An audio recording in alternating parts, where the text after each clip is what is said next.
할렐루야. 예배에 참여하시는 모든 성도님들을 예수님 이름으로 축복합니다. 예배드리는 모든 처소마다 하나님의 나라가 임하시기를 원합니다. 함께 일어나서 손뼉 치면서 함께 찬양하도록 하겠습니다.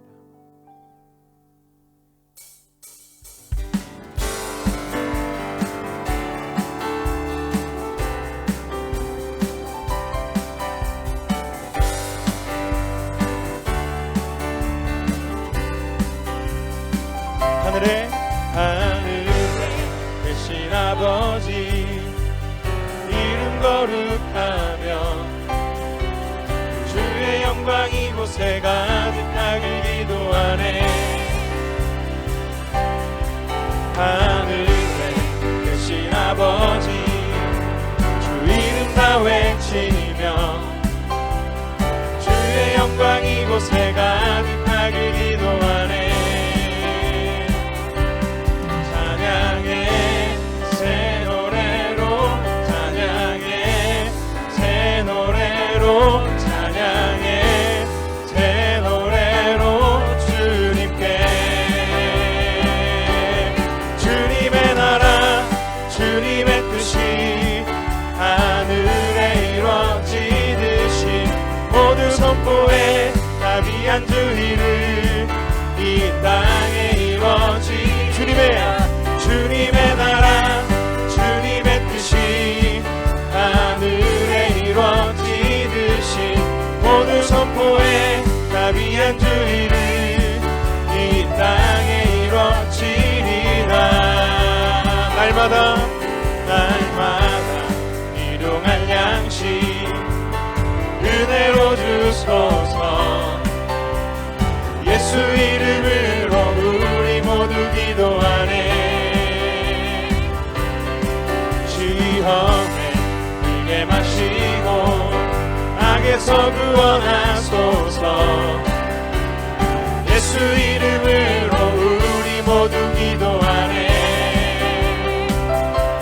찬양해 새 노래로 찬양해 새 노래로 찬양해 새 노래로 주님께 함께 주님의 나라 주님의 뜻이 하늘에 이루어지듯이 모두 선포해 자비한 주의를 이 땅에 이루어지 주님의 나라 주님의 뜻이 하늘에 이루어지듯이 모두 선포해 자비한 주의를 이 땅에 이루어 모든 나라 주님께 모든 나라 주께 모든 권세 주께 모든 영광 영원히 아멘.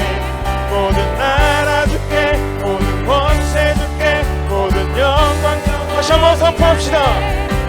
모든 나라 주께 모든 권세 주께 모든 영광 영원히 아멘. 모든 나라 주께 모든 권세 주께 모든 영광 영원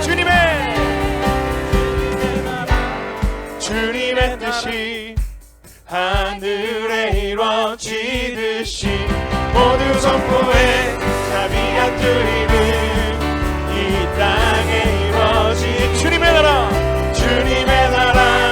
주님의 뜻이 하늘에 이루어지듯이 모두 선포해 자비한 주님을 이 땅에 이루어지리라.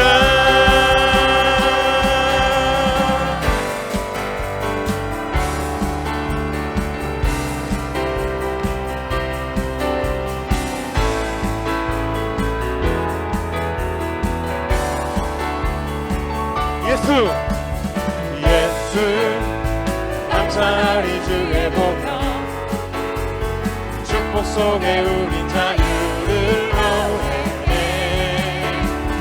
예수 감사리 주의 보며 승리 안에 우린 구원을 노래해. 구원을 노래해. 새롭고 산길이 되신 예수 길과 진리 생명 되셨네. 우리 주의 자녀 삼으셨네. 자유를 노래할 때 주 행하니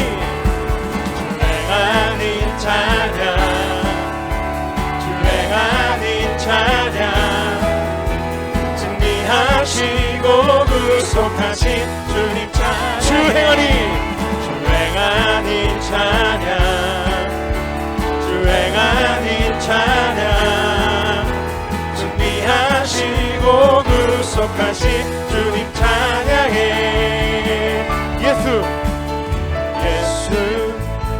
감사하리 주의 보혈 축복 속에 우린 자유를 노래해 예수 감사하리 주의 승리 안에 우린 구원을 노래해 구원을 노래해 선포합시다 새롭고 상길이 되신 예수 길과 진리 생명 되셨네 우리 주의 자녀 삼으셨네 자유를 노래할 때 주행하니 찬양 주행하니 찬양 승리하시고 구속하신 주님 찬양 주행하니 찬양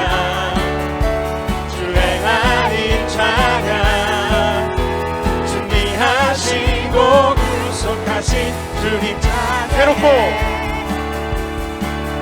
새롭고 산길이 되신 예수 길과 진리 생명 되셨네 우리 주의 자녀 삼으셨네 자유를 노래할 때 주행하니 찬양 승리하시고 구속하신 주님 찬양 주행하니 찬양 주행하니 찬양 승리하시고 구속하신 우리 한 번 더 찬양합니다 주행하니 찬양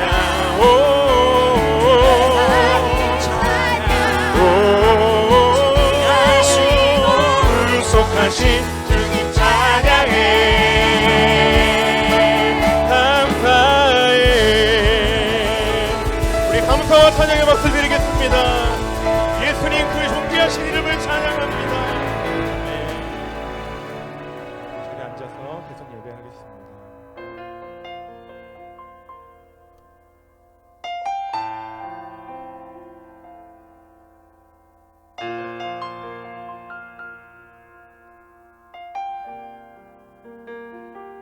내 하나님 서신발 앞에 무릎 꿇고 경배하리 큰 권능과 영광이 가득한 내 아버지 계시니고 오 하나님 그 빛난 얼굴 배우며 두 손 들고 나가리 찬송과 존귀와 영광과 능력을 그 하늘 보좌 위에 주님께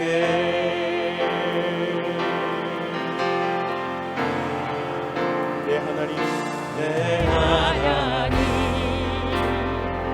서신발 앞에 무릎 꿇고 경배하리 큰 권능과 영광이 가득한 내 아버지 대신이고 오 하나님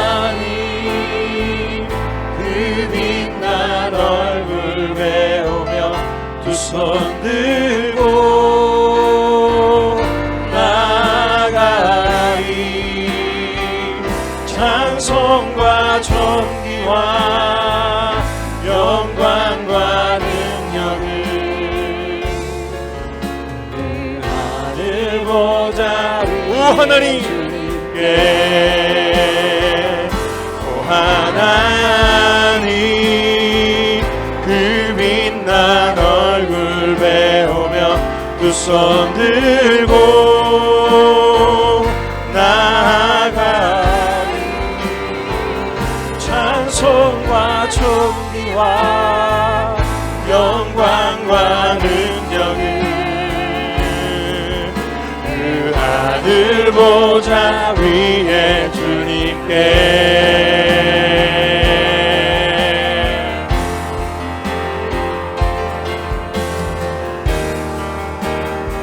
다 함께 고백하십시다.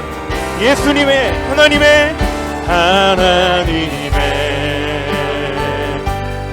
그 크신 사랑이 우리 죄 사하셨네. 어린 양의 보혈의 은혜로 나 담대히 나아가리.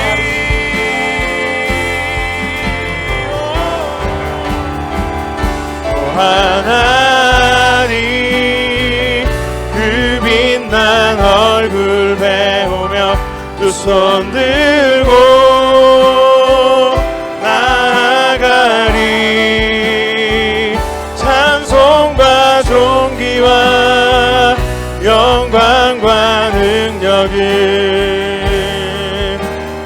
하늘 보좌 위에 주님 오 하나님 오 하나님 그 빛난 얼굴 배우며 두 손 들고 나아가리. 찬송과 존귀와 영광과 능력을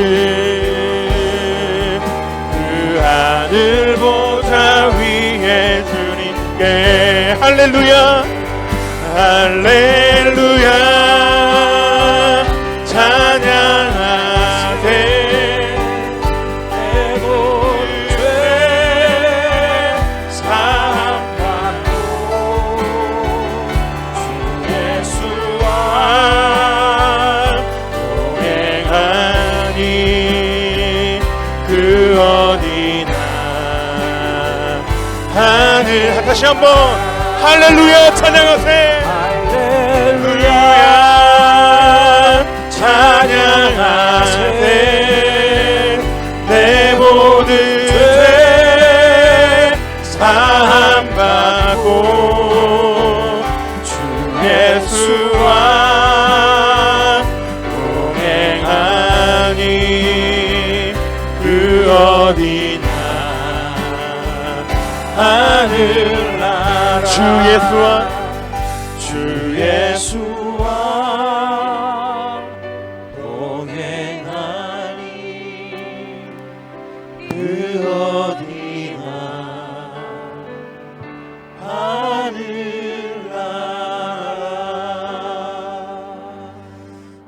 아멘. 오늘 함께 예배하신 우리 모두 성도님들을 축복합니다. 이 시간 함께 기도하면 좋겠습니다. 이번 명절은 상황이 이래서 움직이지 못하는 그런 상황입니다. 그러다 보니까 오히려 고향에 계시고 고국에 계신 부모님은 만나지 못하는데 또 우리 자녀들과 함께 있는 이런 시간들이 많아진 것 같습니다. 우리 주 예수를 믿으면 너와 내 집이 구원함을 얻는다고 하셨는데, 하나님 저희 가정 가운데 우리 부모님과 우리 자녀와 모든 세대 가운데 주 예수 그리스도를 믿는 믿음이 생기게 하여 주십시오.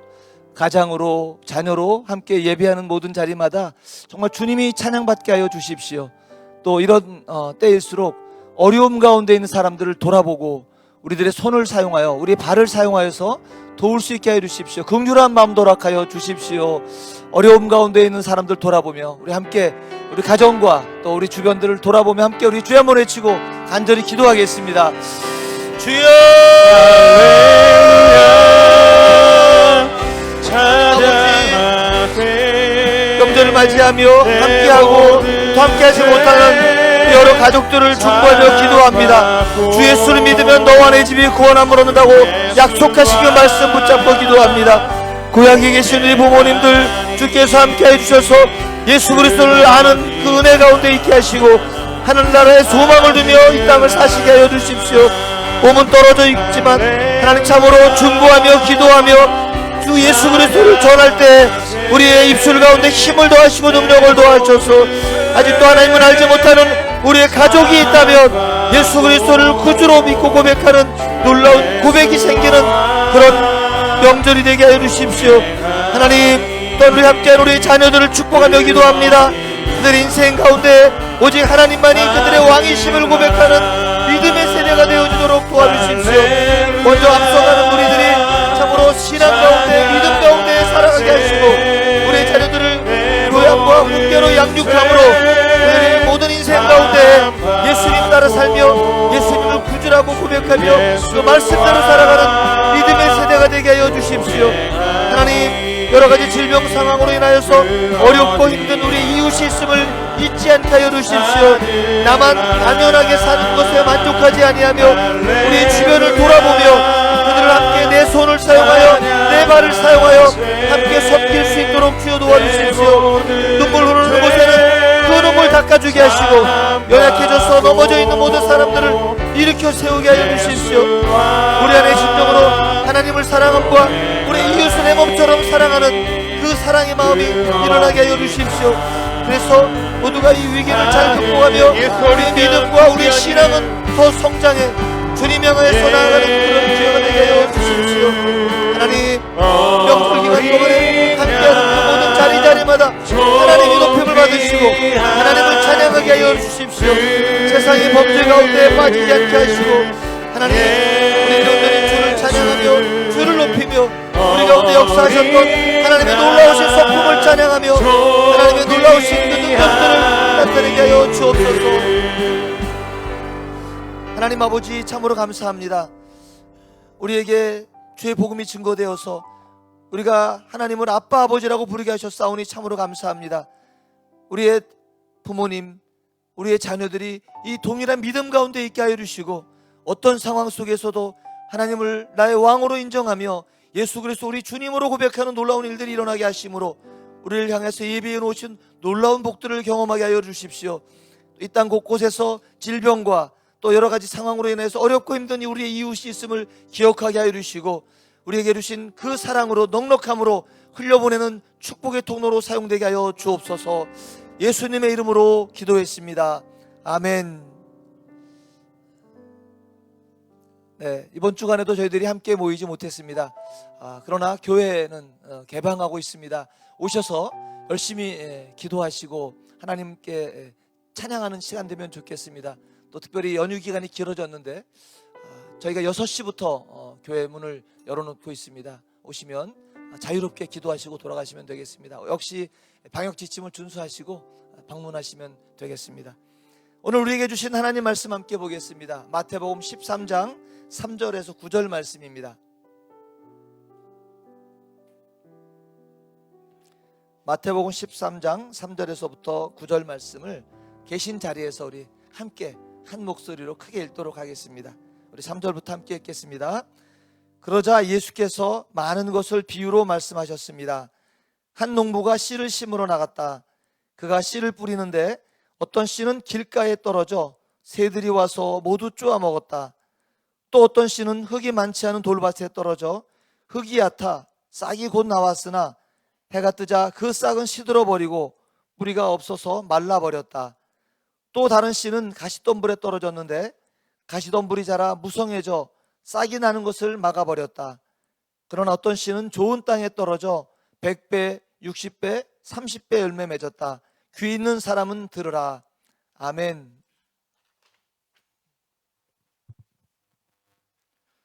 할렐루야. 저희들이 계속 이렇게 온라인으로 그 예배를 준비하다 보니까 이게 그 쉬운 일이 아니더라고요. 그 음향, 뭐 화면 이런 등등에서 그 성도 여러분들께서 편하게 또 좋은 음질로 참여하도록 하려면 많은 장비도 필요하고 많은 인력이 필요하다는 것을 알게 되었습니다. 그러다 보니까 점점 생각되는 것이 규모가 작은 교회들은 이거 못하겠구나. 특별히 개척교회 이런 데에서는 거의 불가능할 것 같습니다. 물론 아이폰 한 대만 사용해서 스마트폰 하나만 사용해서 설교 정도는 뭐 할 수 있겠죠. 뭐 녹음 정도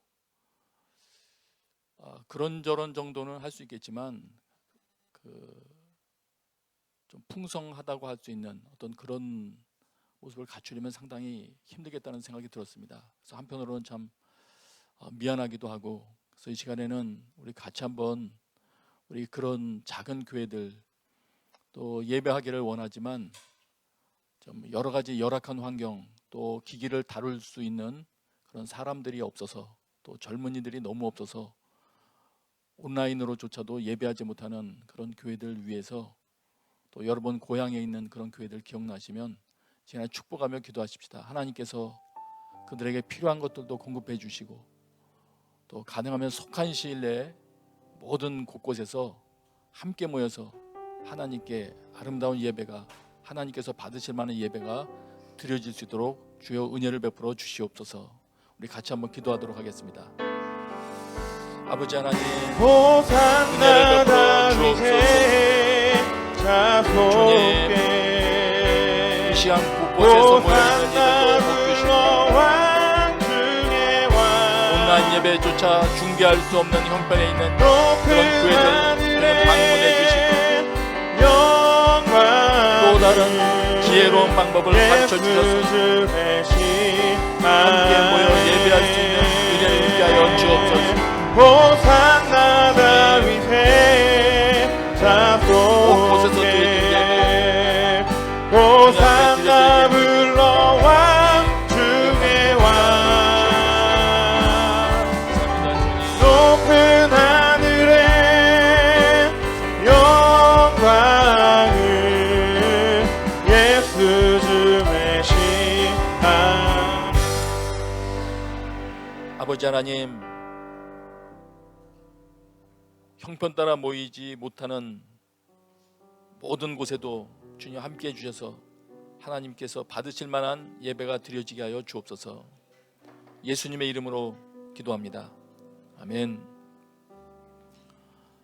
여러분, 예수님께서 여러분에게 무엇을 해 주시기를 원하십니까? 여러분 개인과 여러분 가정에 예수님이 뭘 해 주셨으면 좋겠습니까?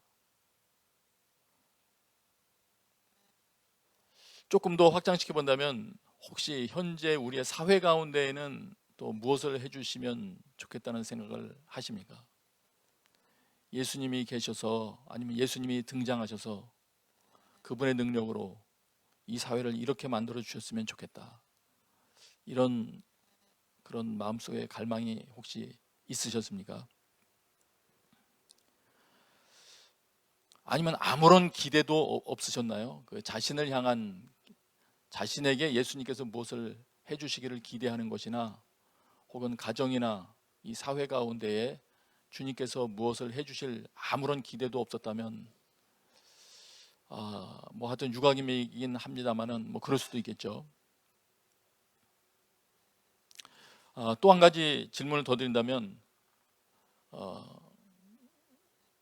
여러분 당신에게 있어서는 말씀을 듣는다는 것, 하나님의 말씀을 듣는다는 것은 무엇을 의미합니까?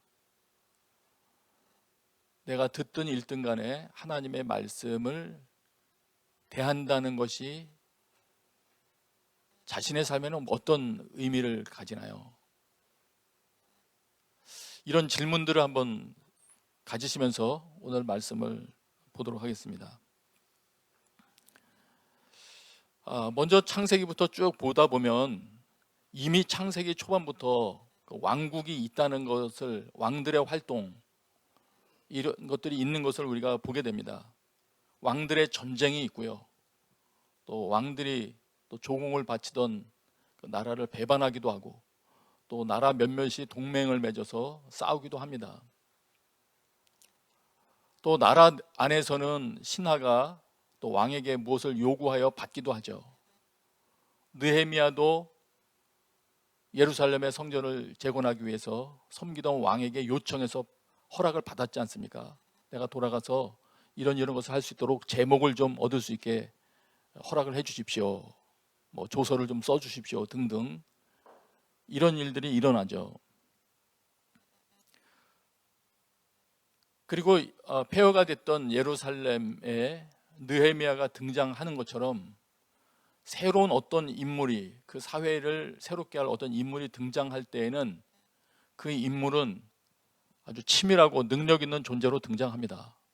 그래서 그 느헤미야만 해도 등장해서 보수해야 될 것들 미리 살펴보기도 하고 전략도 있고 그리고 대중들을 설득하기도 하죠.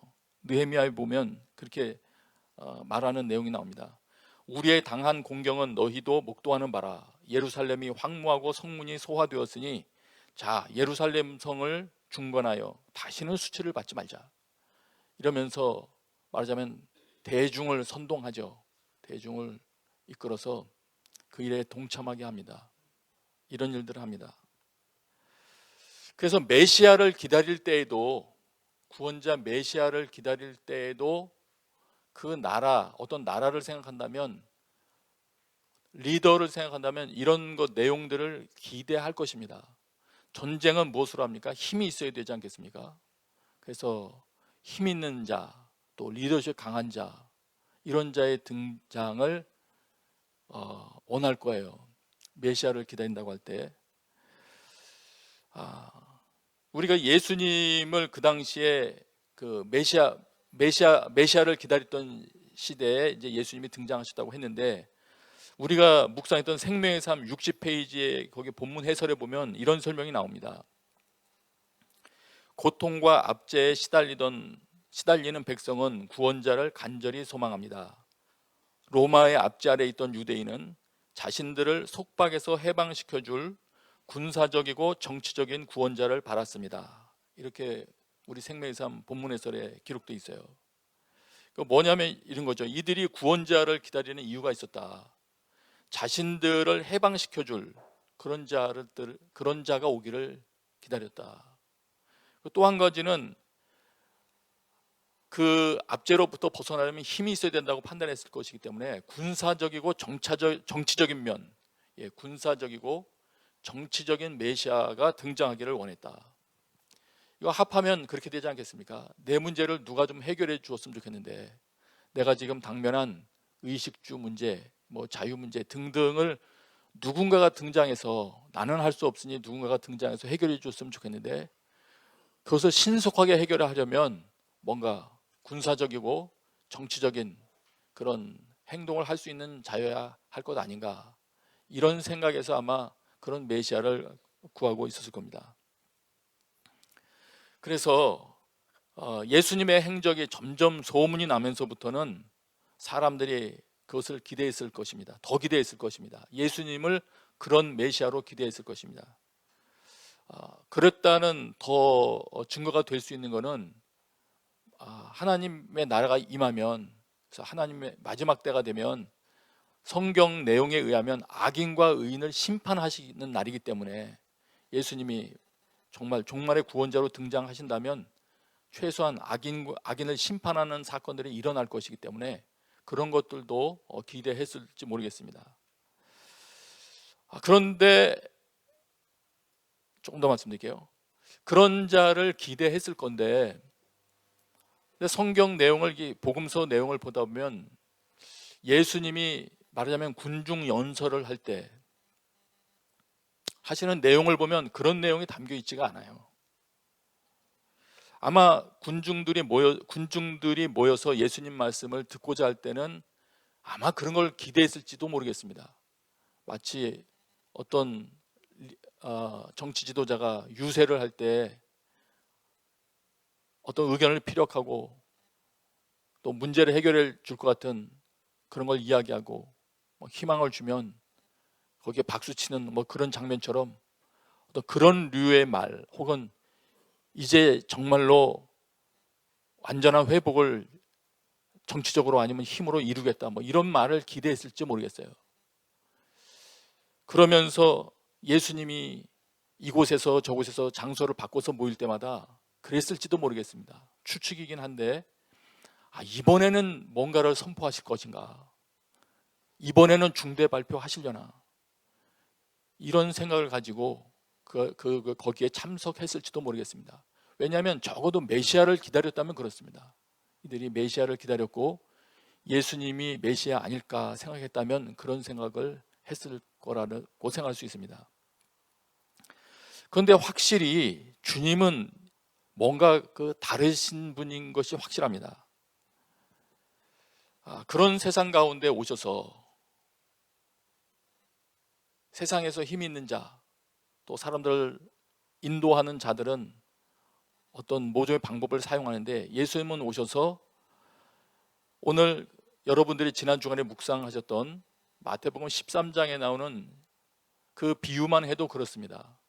마태복음에 나오는 중요한 비유 중에 하나인데, 하나님의 나라를 설명하는 아주 중요한 비유 중에 하나인데, 그 내용을 설명하실 때 장면이 이렇게 기록됩니다. 13장 1절부터 보면, 그날 예수께서 집에서 나와 호숫가에 앉으셨습니다. 큰 무리가 주위로 모여들었기 때문에 예수께서는 배에 올라가 앉으셨고 사람들은 모두 호숫가에 서 있었습니다. 사람들이 잔뜩 기대하고 예수님을 주목하고 있는 상황이었습니다. 이때 예수님께서 이제 말씀을 시작하십니다. 무슨 말씀을 하시려나 기대할 때 많은 비유로 말씀하셨다고 되어 있고요. 그리고 그 비유 중에 하나가 오늘 13장에 나오는 한 농부가 씨를 심으러 나갔다, 이렇게 말씀하시면서 시작하신 그 내용입니다. 어떤 이들은 이 말씀을 들으면서 이 말씀 내용에 있는 많은 의미를 생각을 했겠죠. 이것은 이런 말씀일 거야, 이것은 이런 말씀일 거야. 그런데 어쨌든 지금 이 하나님 나라를 말씀하실 때에도 예수님께서는 어떤 다른 종류의 정치 참여 행동과 같은 것을 지금 말씀하시고 계신 것이 아니라 하나님의 말씀과 관련된 말씀을 하십니다. 씨 뿌리는 이런 내용들을 통해서 그 말씀을 하십니다. 말하자면 하나님이 생각하고 계시는 통치 방식이 지금 다른 것입니다.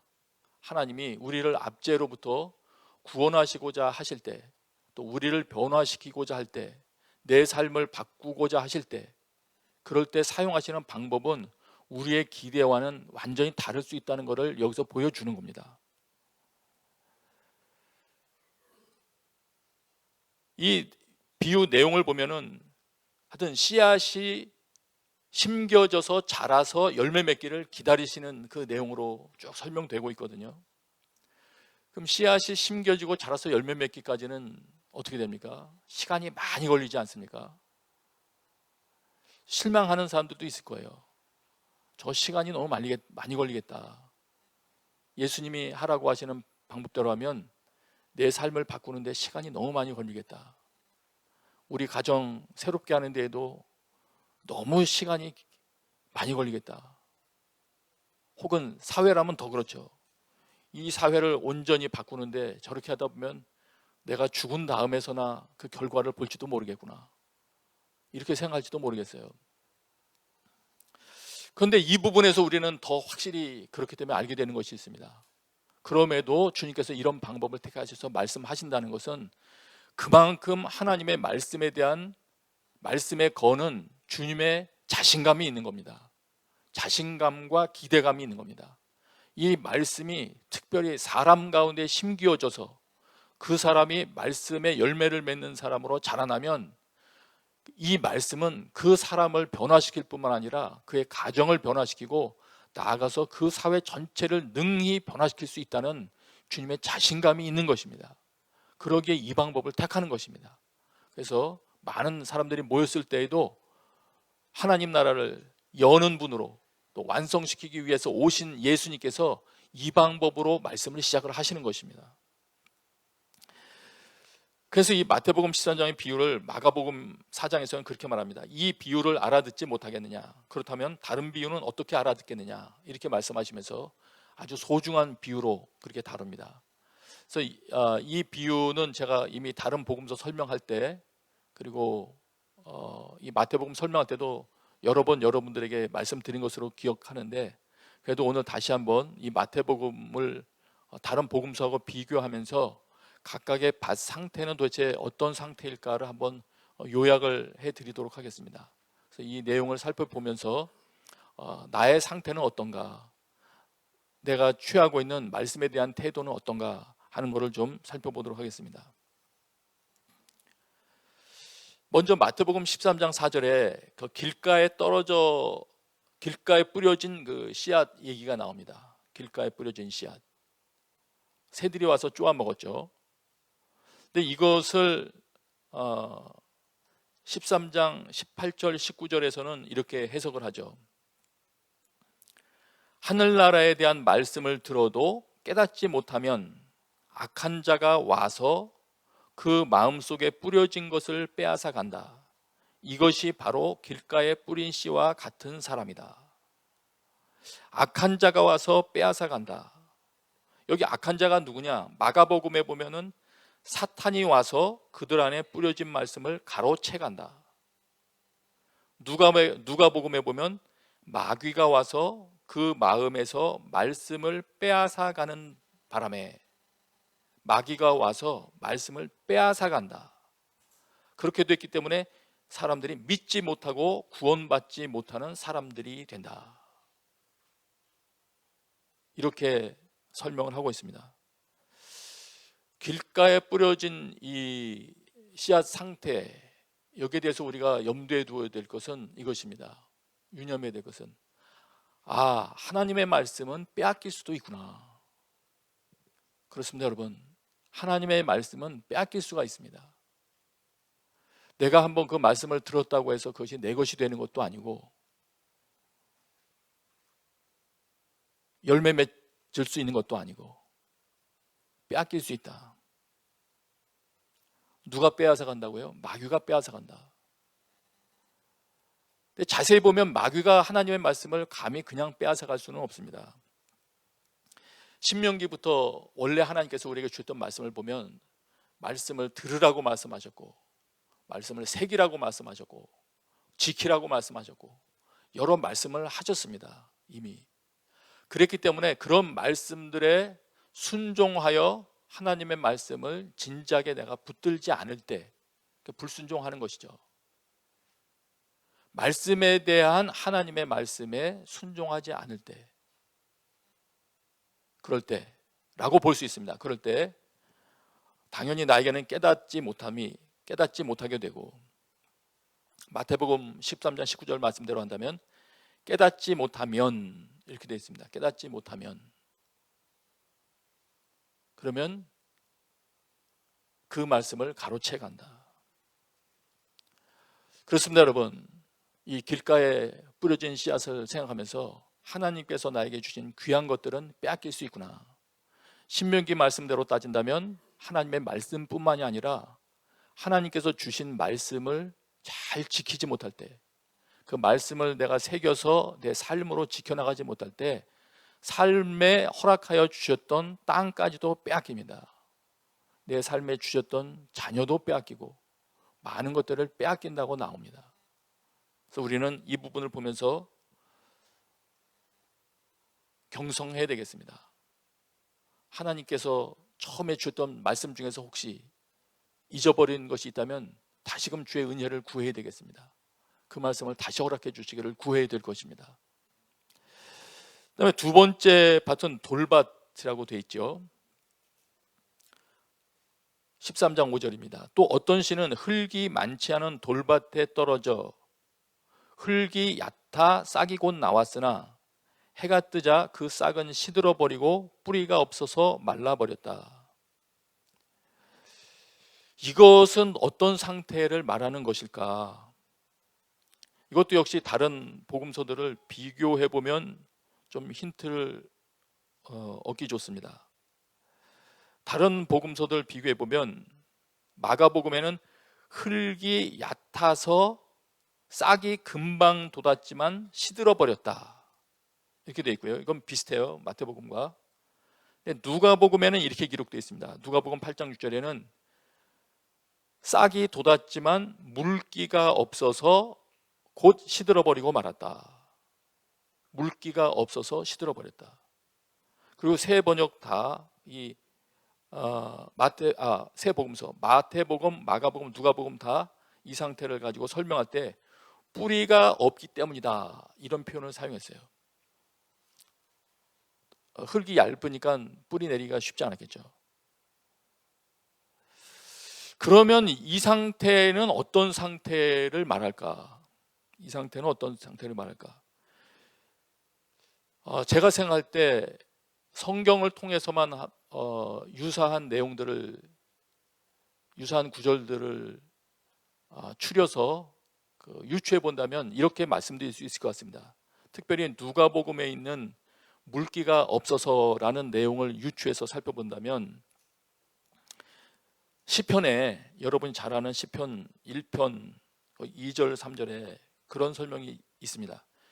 율법을 즐거워하여 주야로 묵상하는 자를 설명하면서 시냇가에 심은 나무로 설명을 합니다. 그러니까 물기가 많은 곳이죠. 시냇가에 심은 나무라고 설명하면서 시절을 쫓아 과실을 맺으며 그 다음에 그 잎사귀가 마르지 아니함 같다 이렇게 설명합니다. 아까 물기가 없어서 시들어 버렸다고 표현했는데 여기 시편에는 마르지 않는다라고 표현한 것으로 봐서 이렇게 유추해도 상관이 없을 것 같습니다. 그러면은 어떻게 우리가 이해할 수 있느냐? 돌밭 같은 상태는 어떤 상태인가?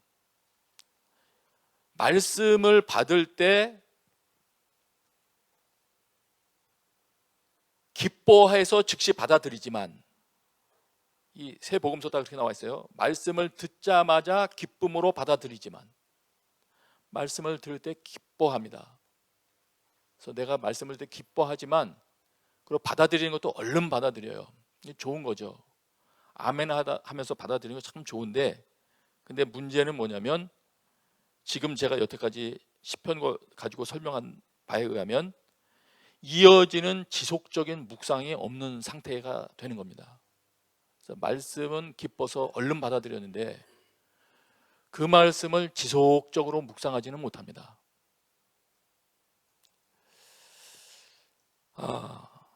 잠시 후에 볼 이 가시덤불에 심겨진 거하고 비슷한 점도 있고 다른 점도 있어요. 어쨌든 지속적인 묵상이 좀 부족하다. 그래서 지속적인 묵상을 하지 못하다 보니까 이 말씀을 지키지를 못합니다. 그걸 보고 뿌리가 없다 혹은 물기가 없다, 흙이 얕다 이렇게 표현한 것 같은데, 그렇게 하다 보니까 어떤 일이 발생하느냐? 새 복음서다 이런 식으로 표현합니다. 말씀 때문에 고난이나 핍박이 오면 곧 걸려 넘어진다. 시련이 닥치면 곧 넘어지는 사람들이다. 마가복음이 이렇게 설명합니다. 그 말씀 때문에, 자기가 아멘으로 받아들였던 그 말씀 때문에 고난이나 핍박이 오면 곧 넘어진다. 지속적으로 말씀을 묵상하여 의미를 상고하지 않다 보니까 그 말씀을 삶으로 옮겨낼 힘은 얻지 못하는 것 같습니다. 그래서 그 말씀 때문에 생겨나는 어려움이 다가올 때 어려움을 극복할 만한 담대함은 없는 거예요. 그만큼 말씀을 붙들 힘은 없는 거예요. 놔버리는 거죠. 그래서 돌밭에 있는 상태의 사람은 열매를 맺지 못하게 됩니다. 또 한번 살펴보세요. 자기의 상태와는 어떤 차이가 있나. 분명히 말했다는 기억하셔야 돼요. 말씀은 기뻐하는 사람이에요. 말씀 듣기도 좋아하는 사람이에요. 그러나 묵상은 많이 부족한 사람. 자, 가시덤불을 한번 더 보겠습니다. 가시덤불은 이렇게 설명합니다. 마태복음에서는 가시덤불 가운데 떨어진 씨는 말씀은 들었지만 이 세상의 걱정과 돈의 유혹이 말씀을 막아 열매 맺지 못하는 사람이다. 마가복음으로는 이렇게 설명합니다. 가시덤불이 무성해져서 그 기운을 막는 바람에 제대로 열매를 맺지 못했다.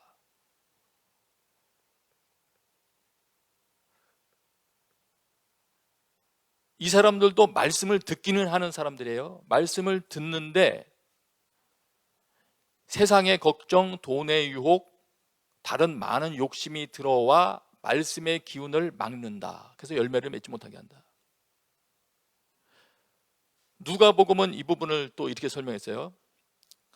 어떤 씨는 가시덤불 속에 떨어졌는데 가시덤불이 함께 자라서, 함께 자란다. 하나님의 말씀을 들었으나 이 세상의 걱정과 부와 쾌락에 사로잡혀서 자라지 못하고, 말씀이 자라지 못한다. 그래서 온전한 열매를 맺지 못하는 사람들이다.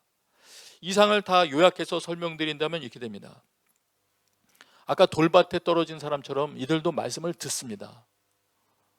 때로는 기뻐서 받아들였을 가능성이 많죠. 어쨌든 말씀을 받아들였는데, 그리고 이들은 계속 함께 자란다는 것으로 봐서 묵상도 합니다.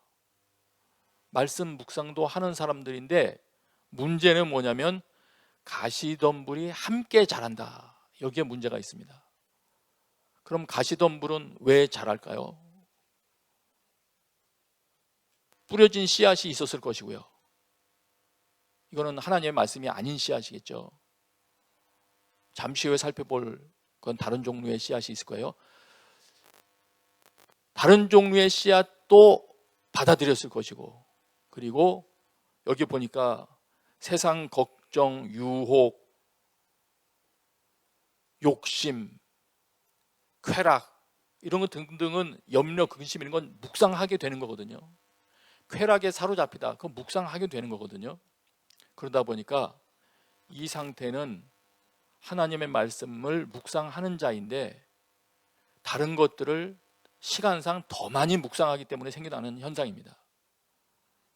하나님의 말씀도 묵상하는데 다른 것들을 더 많이 묵상하다 보니까 다른 것들이 함께 자라서 오히려 다른 것의 성장 속도가 빨라서 말씀이 힘을 얻지를 못합니다.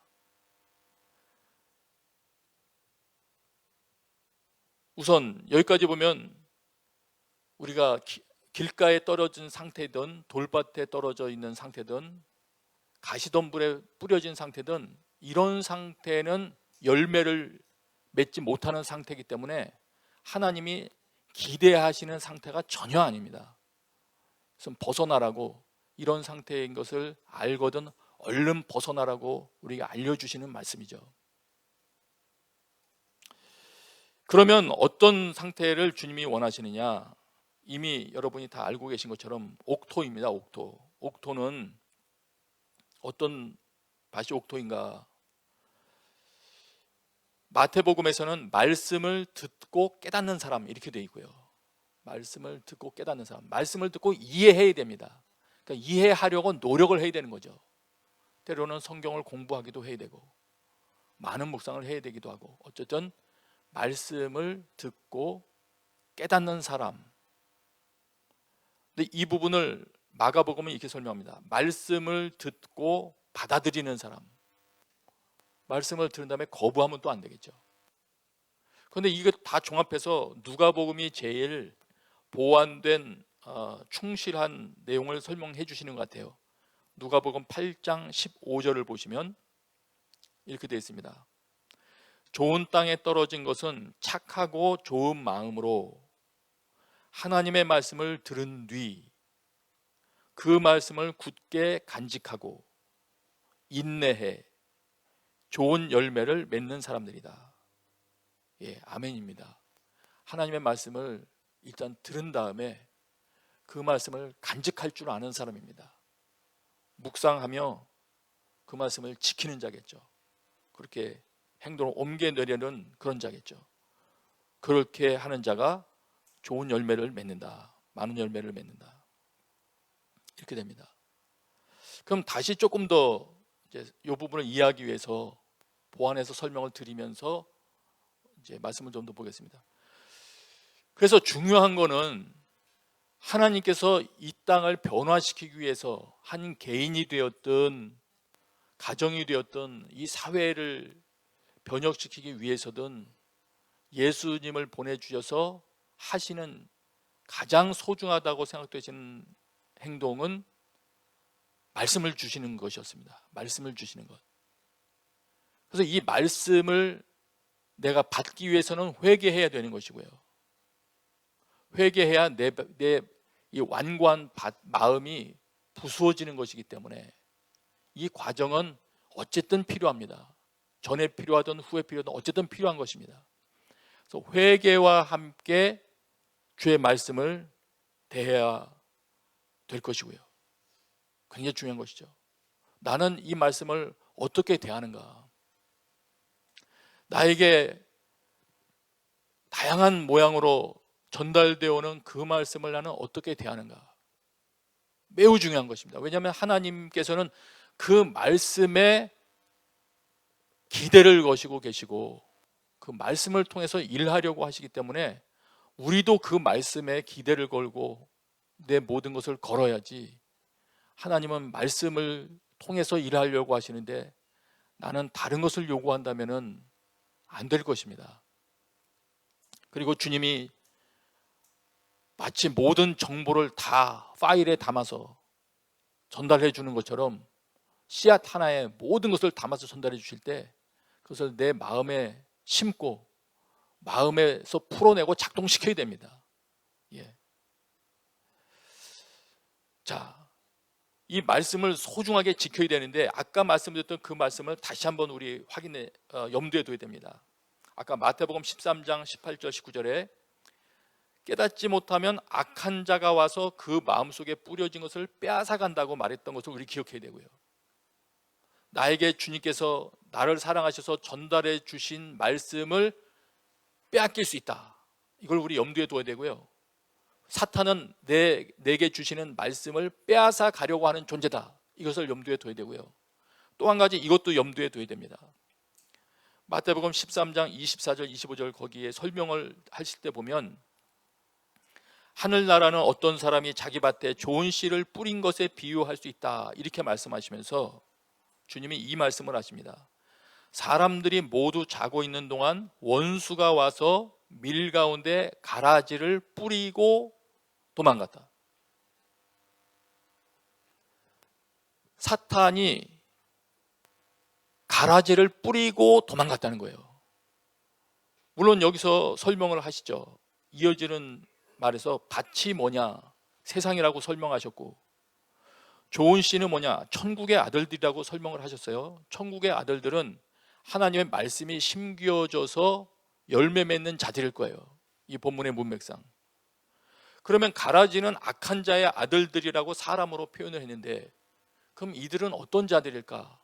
이렇게 생각하면 맞을 것입니다.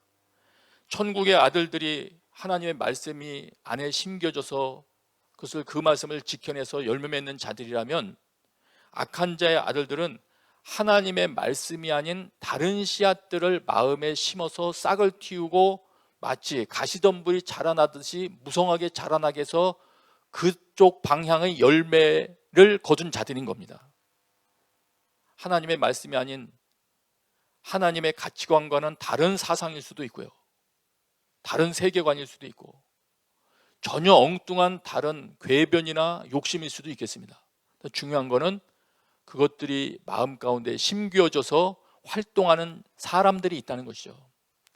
세상 가운데. 그래서 다시 이 부분을 요약해 본다면 사탄의 활동 목적에는 도둑질하는 게 포함되어 있다. 도둑질하는 게 포함되어 있다. 나에게 주신 귀한 것 도둑질 능히 해갈 수 있는 존재다. 나에게 주셨던 말씀도 다 빼앗아갈 수 있다. 사탄은 능히 그 일을 할 수 있다. 또 한 가지, 사단은 이 사회 가운데 혹은 사회뿐만이겠습니까? 사람에게 생각을 집어넣을 수 있기 때문에 내 마음 가운데 하나님의 말씀이 아닌 다른 생각 심어줄 수 있다. 그래서 우리가 내 안에 들어오는 모든 생각을 다 아멘으로 받아 삼키면 안 됩니다. 하나님의 말씀으로 검토를 해봐야 되는 겁니다. 그래서 안에 말씀이 있는 자가 말씀을 더 받아서 풍성하게 되는 겁니다. 말씀이 없는 자는 분별할 능력, 분별할 필터가 없기 때문에 거짓된 것들도 다 받게 되기 때문에 열매가 왜곡될 수밖에 없게 됩니다. 하나님의 일을 망치기 원하는 이 사단은 가라지를 열심히 뿌릴 것입니다. 우리의 생각 속에도 뿌릴 것이고 사회에도 뿌릴 것이고, 수많은 악한 아들들이 이 땅 가운데 등장하여 활동하게 하기를 원할 겁니다. 그러면 우리는 어떻게 해야 되겠습니까? 이렇다는 것을 알았다면 대항해야죠. 나는 말씀을 정말 소중히 여기리라. 하나님의 말씀을 전에 없이 더 소중하게 대하리라. 그리고 하나님의 말씀이 아닌 것들을 접촉할 때 주의하리라. 그것이 유튜브를 통해서 듣는 것이 되었던, 미디어를 통해서 듣는 것이 되었던, 하나님의 말씀의 필터를 가지고 주의하리라. 아무거나 다 아멘으로 받아먹지 않으리라. 그리고 각 가정의 아버지들이라면 혹은 가장이라면 더 그런 결심도 해야 될 것 같습니다. 우리 가정을 망가뜨리려고 내 자녀들 마음 가운데 악한 씨앗을 뿌리려고 사탄이 시도할 것이 분명한데, 그리고 우리 가정 가운데 더러운 씨를 뿌리려고 활동할 것이 이건 아주 분명한데, 그리고 이미 우리 가정 가운데 주었던 씨앗들, 나의 자녀들이 교회에서 배웠던 말씀들, 패션 집회나 성경 캠프를 통해서 마음 가운데 잠시 붙들었던 말씀들을 빼앗아 가고자 분주하게 활동할 것인데, 내가 아버지로서 그걸 지켜내리라. 말씀을 빼앗기지 않도록, 내 자녀들이 말씀 빼앗기지 않도록, 또는 내 가정은 말씀으로 인하여 깨끗해지도록 내가 지켜내리라. 일전을 버리리라 하는 그런 각오가 있어야 될 것입니다. 하나님의 도우심을 구하며 예수 그리스도의 도움을 구하며 나아갈 때, 대적할 때 여러분 능히 이길 수 있다는 것 아시죠? 싸워서 승리할 수 있게 되시길 바랍니다. 좀 더 정리하고 말씀을 마무리하겠습니다. 이 씨 뿌리는 비유 내용을 잘 보면 내 삶에 열매 맺게 하시기를 원하는 그것은 하나님께로부터 온 말씀입니다. 즉 내 속에 없던 겁니다. 내 속에 없던 어떤 원리, 내 속에 없던 어떤 진리를 하나님께서는 내 속에 심어주기를 원하시고, 그것으로 인해서 내 방향을 바르게 발견하기를 원하시고, 정리하기를 원하시고, 많은 열매를 맺기를 원하시고, 그래서 나로 인하여 가정과 사회를 밝게 만들기를 주님이 원하십니다. 다시 말씀드립니다. 내 속에 없던 무언가가 하나님께로부터 올 수 있는 것입니다. 우리는 그것을 사모해야 됩니다. 우리 속에 선한 게 별로 없습니다. 우리가 아무리 혼자 힘으로 아이디어를 내고 사업을 구상해도 선한 게 잘 안 나올 겁니다. 하나님의 은혜를 구하는 것이죠. 하나님께로부터 오는, 하나님께서 주시는 말씀을 이루기 위한 그 내용이 내 삶의 열매로 드러나기를 우리 기도해야 될 것입니다. 하나님의 말씀이 내 삶 가운데 내가 그 말씀을 실천해서 하나하나 실체화되는 것이 열매입니다. 하나님의 말씀 때문에 내 삶에 있었던 더러운 것들을 하나하나 끊어내는 것이 열매를 맺는 것입니다. 또 한 가지, 이 말씀, 이 네 가지 이 밭의 내용을 통해서 알 수 있는 것이 있습니다. 내 상태가 도대체 어떤 상태인가, 내 본성이 도대체 어떤 사람인가 하는 것은 말씀을 대할 때 폭로되는 겁니다. 나는 신앙생활 잘하는 사람인 것처럼 착각했고, 나는 신실한 사람으로 생각했는데 하나님의 말씀이 나에게 전달되어 오니까, 막상 전달되어 오니까 나는 그 말씀 지킬 줄도 모르는 자고 열매 맺기까지 인내할 줄 모르는 자라면 나는 그런 자인 겁니다. 내 본성은 그런 겁니다. 내 믿음의 수준은 거기까지입니다. 다시 생각해야 됩니다. 예수님께서 지금 말씀하시는 이 비유에서 기대하시는 밭은 오직 하나입니다. 옥토를 찾으시는 겁니다. 다른 상태에 머물러 있으면서 조금 나아졌으니까 됐어 할 것이 아니고요. 멈추지 마시고 옥토를 향해서 우리 나가는 겁니다. 그래야 되는 겁니다. 말씀이 내 삶에 도착됐을 때 평소 내 습관이 다 고스란히 노출된다. 내가 어떤 존재인지가 다 드러나는 거다.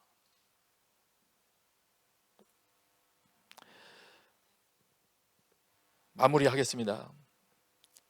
나에게 있어서 하나님의 말씀을 듣는다는 것은 도대체 뭘 의미하나? 저도 때에 따라서는 다른 사람 설교나 강의 들을 때는 속도를 높여서 듣습니다. 1.5배속, 때로는 2배속까지도 높여서 듣습니다. 하여튼 유튜브를 들 때는 최고속으로 어쨌든 듣고자 하고, 다른 파일을 사용한다면 다른 걸 사용한다면 더 빨리 듣고자도 노력하고.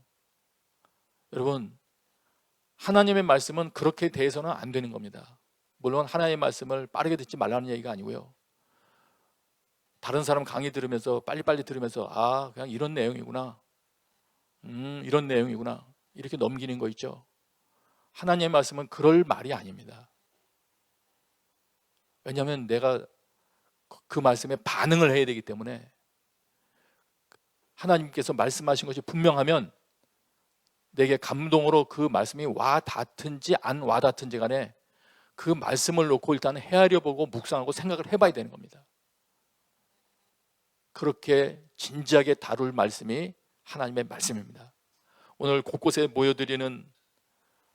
예배드리는 모든 곳마다 여러분의 마음 가운데 하나님의 말씀을 새롭게 대하려는 새로운 각오가 피어오르게 되기를 축복합니다. 이 시간에 같이 한번 기도하십시다. 하나님의 은혜를 구하며 기도하십시다. 하나님, 은혜를 베풀어 주사 이미 약속하셨던 것처럼 성령께서 오시면 예수님께서 가르쳐 주신 모든 말씀들 기억나게 해주신다고 했는데, 내 속에 잊혔던 말씀들 기억나게 해주시고 이미 듣고 기억하고 있는 말씀들 지킬 힘을 허락하여 주옵소서. 기도하십시다.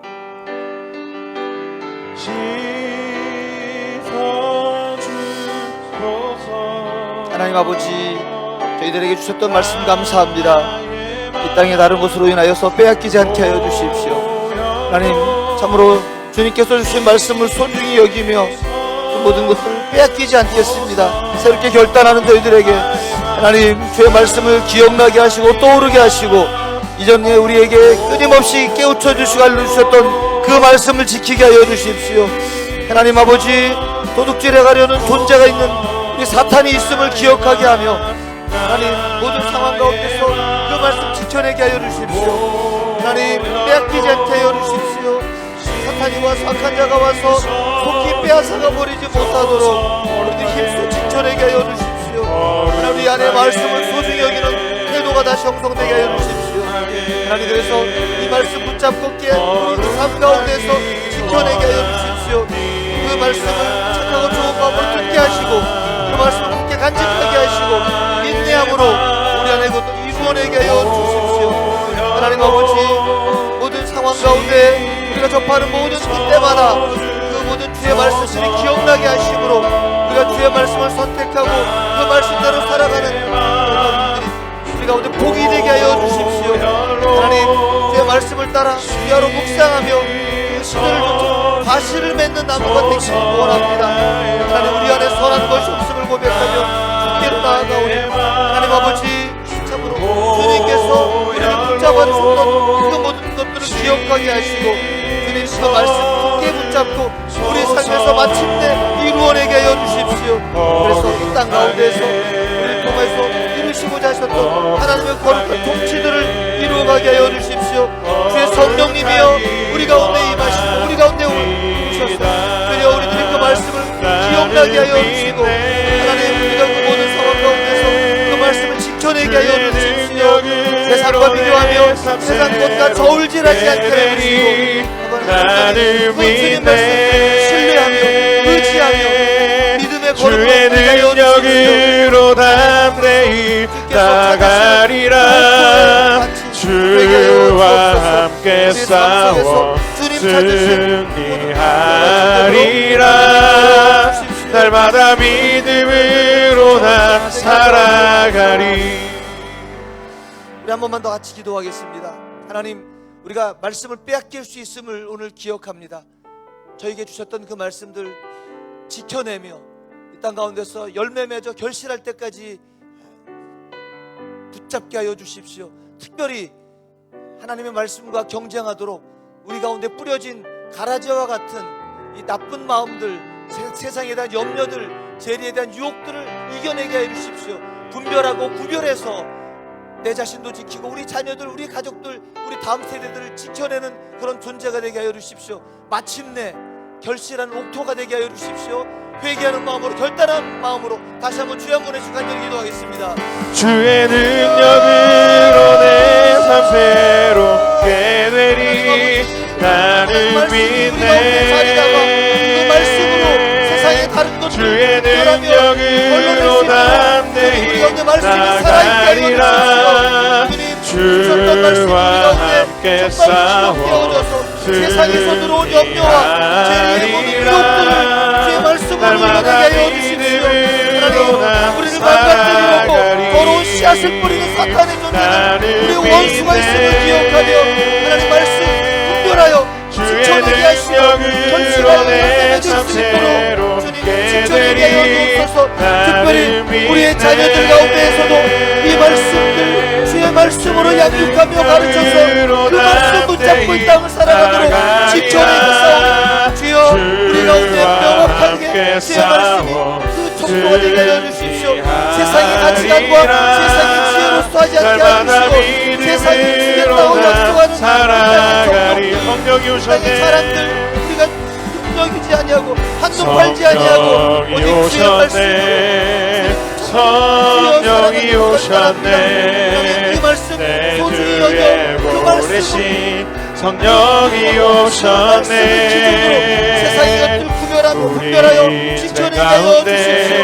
하나님, 진이 찾아오셔서 세상과 함께 견눈질하 있던 저희를 용서하여 주시고 세상이 결단하는 주님으로 나아가오니 우리한테 선한 것이 없음을 고백하며 주의 말씀으로 땅을 살아가는 주님, 우리 가운데 참으로 주님께서 주시는 것들 우리 삶 가운데서 구체적으로 실천하며 성령이 오셨네.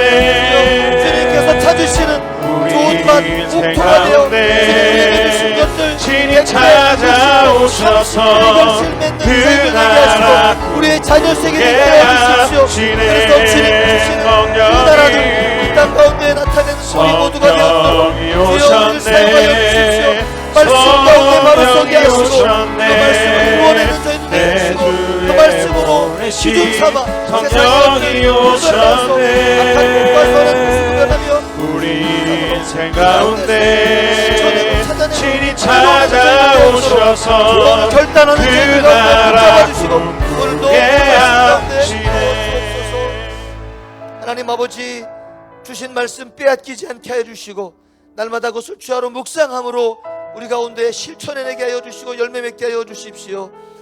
이 말씀을 기준으로 세상에서 들어오는 모든 악한 것들을 구별해내는 저희들 되게 하시고 온전한 하나님의 나라를, 하나님의 통치를 이루어가는 저희 되게 하여 주옵소서. 특별히 우리의 자녀들, 우리의 다음 세대들도 그렇게 하나님의 세대가 되어주도록 우리가 지켜내도록 주의 말씀으로 양육하는 저희 되게 하여 주옵소서.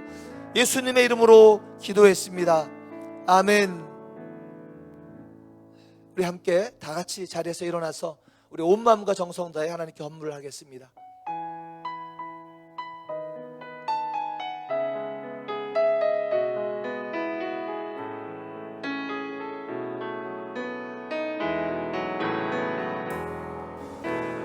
선한 능력으로 안으시네. 그 크신 팔로 날 붙드시네. 절망 속에도 믿음 잃지 않고 사랑하는 주 얼굴 구하리. 마신 고난 애쓴 자를 우리도 감사하며 받으리. 주님의 남은 고난 채워가며 예수와 복음 위에 살리라. 선한 능력으로 일어서리 주만 의지하리 믿음으로 우리 고뇌하는 주 오실 그날 영광의 새날을 맞이하리. 영광의 새날을 맞이하리. 영광의 새날을 맞이하리. 아버지 하나님, 오늘도 예배할 수 있는 자유를 허락하여 주셔서 감사합니다. 모여있는 모든 곳마다 하나님께 은혜와 하나님이 베푸신 은혜와 주신 모든 것들에 대하여 감사가 넘치게 하여 주옵소서. 하나님, 주님이 주신 모든 것들에 감사하며 주 앞에 물질을 드립니다. 예수 그리스도와 복음을 위하여 쓰여지게 하여 주시옵소서. 이제는 우리 주 예수 그리스도의 은혜와 하나님 아버지의 크신 사랑과 성령님의 교통하심이 예배하는 모든 이들 위해 지금부터 영원까지 함께 계시기를 간절히 축원하옵나이다. 아멘.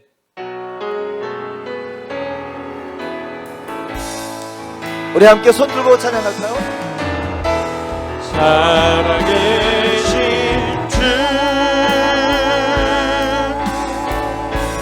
나의 참된 소망 걱정 근심 전혀 없네. 사랑의 주의 갈 길이 또하니 내 모든 삶의 기쁨 늘 충만하네.